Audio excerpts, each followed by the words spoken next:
জুমার নামাজের পরে যে 7 বার সূরা ইখলাস, 7 বার সূরা ফালাক, 7 বার সূরা নাস পড়বে। আর এই সূরাগুলা 3টা সূরা আমরা সবাই পারি, যে একবারে নাকের ডগার সূরাগুলা, যেগুলা সব সময় ঠোঁটের ভিতরে থাকে, ওইগুলাই দিবেন।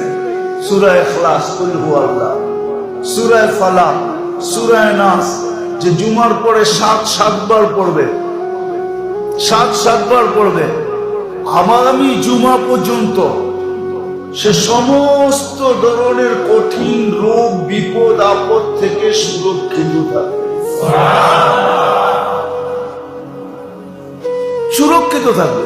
ওই দিন মনে হয় বলছিলাম যে মাগরিবের পরে বা ফজরের পরে 3 বার পড়বে, কত সহজ। সুবহানাল্লাহিল আযীম ওয়া বিহামদিহি ওয়ালা হাওলা ওয়ালা কুওয়াতা ইল্লা বিল্লাহ 3 বার পড়বে। কোন অঙ্গের ভিতরে তার স্টপ হবে না, কোন অঙ্গ স্টপ হবে না, থামবে না, কোন অঙ্গ না।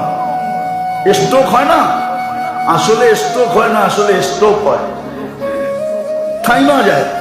হার্ট আগের মতো চলে না, থাইমা গেছে, হবে না, গ্যারান্টি।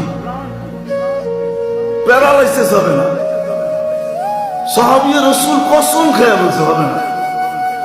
কে পড়ে? আল্লাহ তো দিছিলেন, নিয়মও দিছে, পদ্ধতিও দিছে, মেডিসিনও দিছে। আবার বলছে 3 সূরার সাথে যদি সূরা ফাতিহা 7 বার মিলায় নাও, তাহলে তোমার পিছনের গুনাহ মাফ।